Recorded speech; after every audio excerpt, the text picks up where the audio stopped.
If you enjoyed this chilling story, don't forget to subscribe to... I don't usually tell people this story.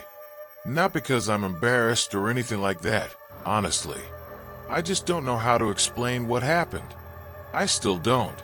But I'll try to walk you through it as best I can. Back then, I was raising my daughter on my own. She was 3 years old, full of energy, always painting or drawing or picking flowers to bring me. I had her enrolled in a nearby daycare while I worked, just until I could figure out a better arrangement. She loved it there, came home every day with something new. One afternoon, she walked through the door, holding something behind her back. She was grinning so wide I could already feel my heart melting. Then she proudly revealed 3 small rocks, each one painted with bright colors and scribbled patterns. One had a little sun on it. Another had something like a heart, maybe. The third was just covered in thick black strokes, like she got carried away with the paint. The daycare staff had apparently given the kids a little art project.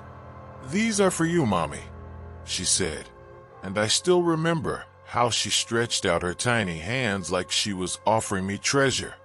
I placed the stones on the kitchen windowsill, just above the sink. They sat there catching the morning light for a couple of weeks. I didn't think much of them after that. Just another cute memory to add to the many. But then something changed. It started small. I'd come into the kitchen to do the dishes, and one of the stones, the black one, would be in the sink. Not always, but often. At first, I thought maybe it got knocked down somehow. My daughter was always climbing on chairs, and maybe she bumped the counter. I just picked it up and put it back on the sill. But it kept happening. Always the same stone. Always inside the sink. Sometimes resting in the corner. Sometimes sitting right over the drain. Never the other two. Just that one. The messy, heavy-looking black stone. I didn't say anything. I figured there was a logical explanation. Maybe vibrations from the washing machine down the hall made it roll. Maybe I was being forgetful. But deep down, I had this quiet, crawling feeling I couldn't shake.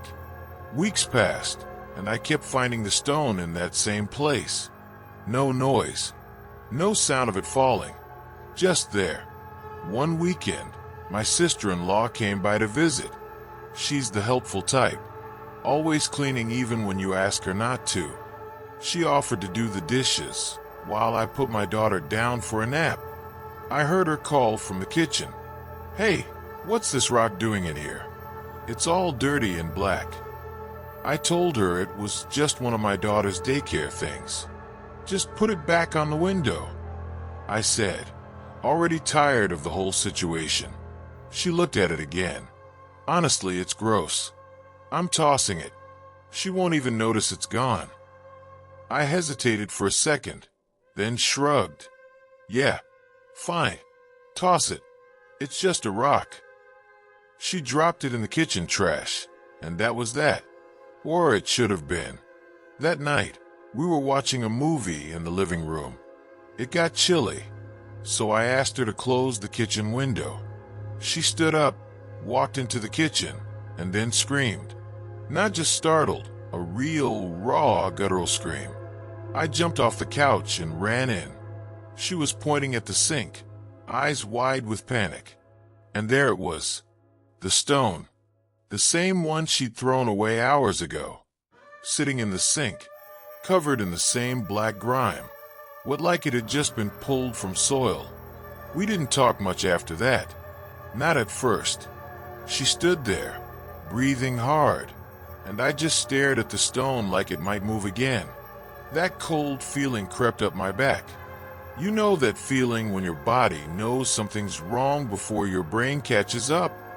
That night, we sealed the stone in a thick plastic bag and buried it in the bottom of the kitchen garbage. We pushed it deep, under coffee grounds and eggshells and leftovers. We tied the bag, took it outside, and dropped it in the big bin by the curb. We checked it too, opened the trash can, and confirmed it was there, still sealed. still at the bottom. The next morning, we were both rattled.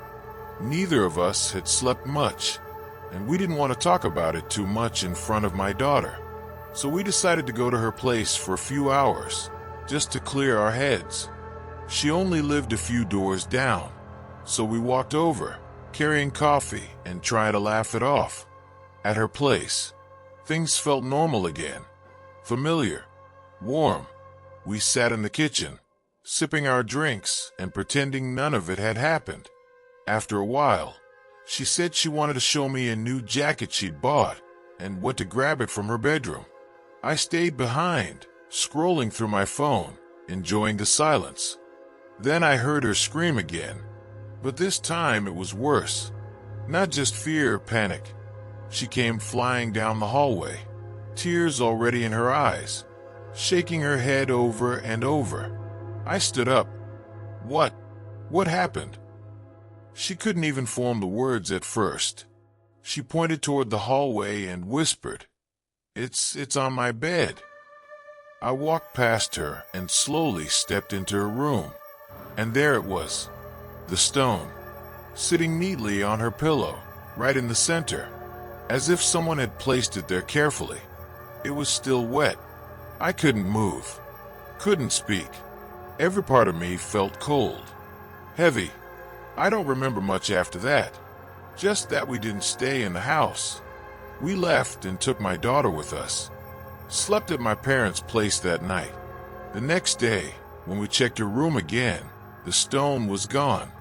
We never found it after that, but that didn't make me feel any better. We still talk about it sometimes, late at night, when the air feels a little too still and the silence stretches too long. I still keep an eye on my windowsills. I still hesitate before throwing anything out that belonged to my daughter, because I can't explain what happened. I don't know how that stone came back, or why it chose us, or what it wanted. All I know is it was real, and it still feels like it's not over. Not really. If you enjoyed this chilling story, don't forget to subscribe to Beyond. This happened to me last June, and I still don't fully understand it. I've never experienced anything like it before, and nothing like it has ever happened since. It was the week leading up to Valentine's Day, which probably made everything worse. I was alone. My last relationship had ended just a few weeks earlier, and I was still hurting, raw. To be honest, I hadn't told many people. I didn't want sympathy or explanations. I just wanted space. All my close friends were out with their boyfriends that night. I didn't blame them. I told them I was fine, that I'd probably just rest and listen to music. Truth was, I didn't want to be around anyone. I felt fragile, like if someone looked at me too kindly I'd start crying and never stop. So I locked myself in my bedroom. 5th floor apartment, corner unit, decent view. I drew the curtains shut, turned on the lamp beside my bed, and started flipping through an old stack of magazines. I played a few songs on the radio, not really listening, just trying to fill the silence. The kind of night where everything feels just a little too still.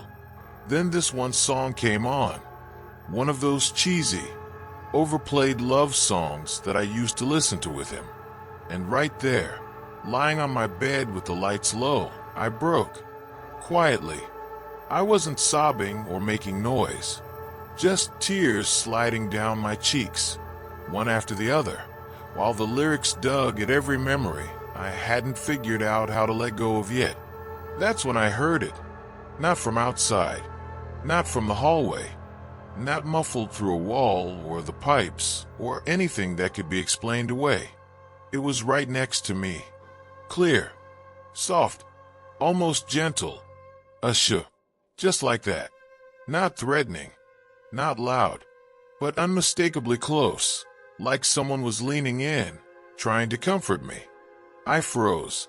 My body went cold instantly. I wasn't imagining it. I know what I heard. It wasn't the radio. I wasn't playing anything that had spoken word or background effects. It was too real, Too human. My room was locked. I hadn't opened the door since I came in. The windows were shut, the curtains drawn. I hadn't had anyone over. Nothing made sense.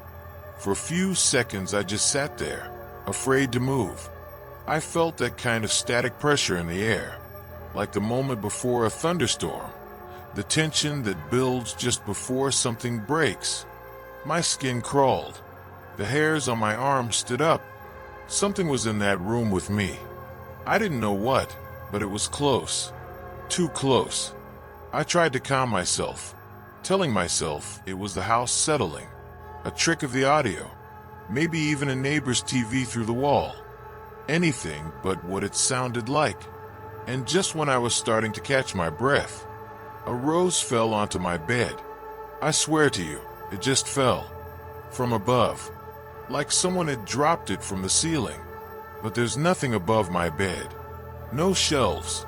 No vents. No way for anything to be hidden or fall from the ceiling. The light was on. I would have seen a shadow. I would have heard something. But the room had been silent. I jumped out of bed, heart pounding. My eyes scanned the ceiling, the light fixture, everything. Nothing was out of place. Just me, the quiet, and a single, perfect rose resting on my blanket. Full bloom. Deep red. Fresh. I didn't touch it. I couldn't. I just stared at it. My brain was trying to catch up, trying to put the pieces together in some rational order. But nothing fit. Where had it come from? Who would leave it? How? The silence in the room was deafening. After a minute, maybe two, I forced myself to move. I checked under the bed. I opened the closet, pulled the curtains aside, and looked behind them. There was nothing there. No one hiding. No trick. The window was still locked, the glass unbroken. I even opened it and leaned out to see if maybe, somehow, someone had managed to throw the rose in. But we were 5 stories up. The wall below is sheer concrete. No ledges, no balconies. No one could have climbed it. No one could have stood outside the window. There was no explanation. And yet, there was the rose. It wasn't an illusion. I touched it. I picked it up. It felt real. The petals were soft. The stem was cold, like it had just come from a fridge or the outside air. And there was a scent to it, faint, floral, unmistakable. I held it in my hand, and even then, I had no idea what to think. It wasn't scary in a movie kind of way. There was no growling voice, no flickering lights. But something about it made my chest tighten. It felt personal, intimate, like whoever had been in the room with me knew what I was feeling. That made it worse, because if something out there could know my sadness, it meant it had been watching. I sat in the corner of my room the rest of the night. I didn't sleep. I didn't even cry. I just sat there, hugging my knees, staring at the spot on the bed where the rose had landed. I kept the lamp on until the sun came up. When morning came, I checked every inch of the apartment again. Nothing. Just me. That was the only time it ever happened. Nothing strange before, nothing strange since. I still have the rose. It didn't last long, of course. It dried out within a few days. The petals curled in on themselves. But I didn't throw it away. I pressed it flat and kept it in a small box, tucked into my dresser. I don't look at it often, but sometimes, late at night, I'll take it out, just to remind myself that it really happened, that I didn't imagine it. Sometimes I wonder if it was him. Maybe some part of him felt how alone I was that night and wanted to comfort me. Or maybe it wasn't him at all. Maybe it was something else. Something that pretended to care. Something that knew exactly what to do to make me let my guard down. The strange thing is, I never felt afraid in the way you'd expect. It was more like I felt seen. Like all my grief and loneliness had been noticed by something I couldn't name. something that didn't belong in our world, but knew how to slip inside anyway. I don't have a good ending to this story. I wish I did. All I can tell you is this: whatever happened that night, it left a mark. Not on my body, not in my apartment, but somewhere deeper, somewhere I don't fully understand. And even now, sometimes I lie in bed and wonder if I'll ever hear that whisper again. If you enjoyed this chilling story, don't forget to subscribe to Beyond. It was winter, 1987.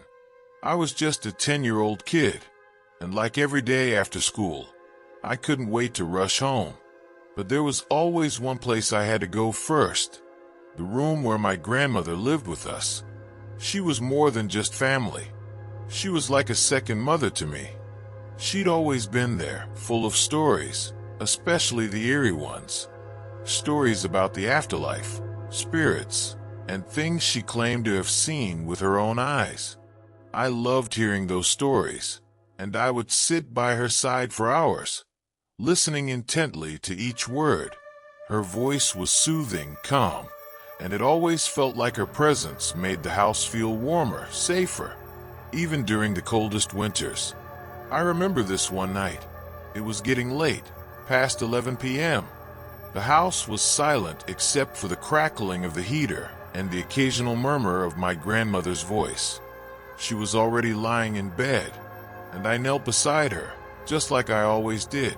We were talking about everything and nothing at all, and I could feel the warmth of her presence wrapping around me, like a shield from the night. There was something about that night, though. The cold outside seeped into the room, making the air feel heavier, denser. And then, something shifted. I felt it before I saw it, like the very atmosphere around me changed. I felt watched, a sensation I couldn't ignore. It made my skin crawl, and instinctively, I glanced down toward the foot of her bed. What I saw then is burned into my mind to this day. There, in the dim light, standing just at the foot of my grandmother's bed, was a figure. At first, it was just a shadow, a tall, thin, and almost skeletal form. It looked like a man, but something was wrong. So wrong. It was unnaturally thin, its limbs too long, almost unnervingly stretched. The figure was crouched, almost kneeling, with its hands placed on the edge of the bed as though it were observing us, watching us with an intensity that made my heart freeze. I'll never forget the feeling of its gaze. It wasn't just a shadow. No, it was alive, like it had its own will, its own presence. The moment I locked eyes with it, I knew it knew I was there. It was like it had been waiting for me to notice. It was so sudden. One moment it was there, and the next it wasn't. It crouched down and slipped under the bed, disappearing from sight in an instant. I don't know how long I stood there, motionless. It was like time had stopped. I felt my body go stiff with fear, the kind of fear that grabs hold of your very soul. My mind was racing, trying to make sense of what I'd just seen, but no explanation made sense. It wasn't a trick of the light. It wasn't my imagination. It was real. I could feel the cold sweat on my skin, and I couldn't even move to look under the bed. My voice stuck in my throat, and I couldn't even speak. My grandmother, completely unaware of what had just happened, kept talking to me, but I couldn't hear her. All I could hear was the pounding of my own heartbeat in my ears. I was paralyzed. Then, finally, after what felt like an eternity, I forced myself to get up. My legs felt weak, but I made my way out of the room, pretending everything was normal. I was terrified, but I tried to shake it off, telling myself it was nothing, that I had imagined it all. I couldn't sleep that night. I lay in bed, staring at the ceiling, my mind replaying the image of that figure over and over. I kept telling myself it was just my imagination, that I was tired, that I was seeing things. But deep down, I knew I had seen something that wasn't supposed to be there. Something otherworldly. The image of its eyes, if I could even call them eyes, stayed with me. Those dark, hollow pits staring at me. As I lay there, I couldn't shake the feeling of being watched. I pulled the covers over my head, hoping it would shield me. But the cold dread crept in from all directions. Every little sound in the house seemed amplified, every creak in the walls and floorboards making me jump.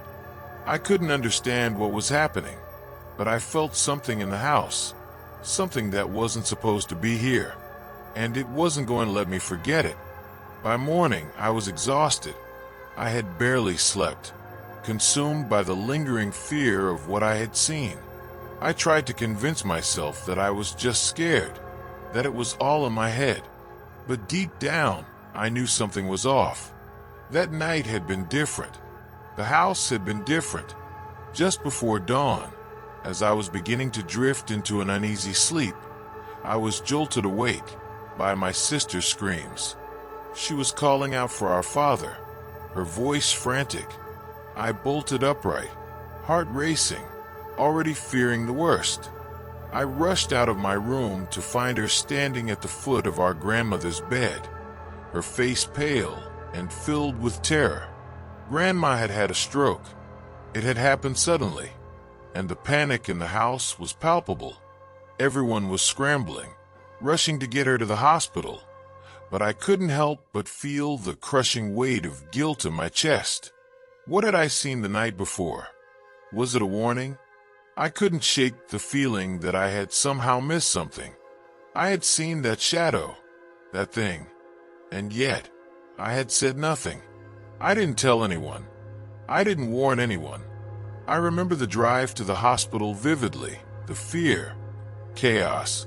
My grandmother was between life and death, and all I could do was sit there, numb, overwhelmed by the sensation that somehow I had seen it all coming. That the thing I had seen wasn't just some random shadow. It felt like death itself. Miraculously, my grandmother pulled through. It took time, but she eventually recovered. When she came home, things felt different. I could never shake the memory of that night. I couldn't forget the figure I had seen, the way it had moved, as though it had known something I didn't. And even as I grew older, that feeling never left me. Years later, my grandmother passed away, and while I mourned her loss deeply, I always couldn't help but think about that night. What was that thing? Was it truly death, watching over her, waiting for the right moment? Or was it something else entirely? I'll never know for sure. But every time I think about her, every time I remember that night, I can't help but wonder, was I really the only one who saw it? And will I ever be free of its memory? Or worse yet, its presence? If you enjoyed this chilling story, don't forget to subscribe to Beyond Fear and hit the bell icon so you won't miss any of our upcoming videos. Here, you'll find more real stories filled with mystery, psychological horror, and the supernatural every week. Before you go, make sure to check out the 2 videos that just popped up in the end screen. I promise, they'll leave you with goosebumps. See you next time, if you dare.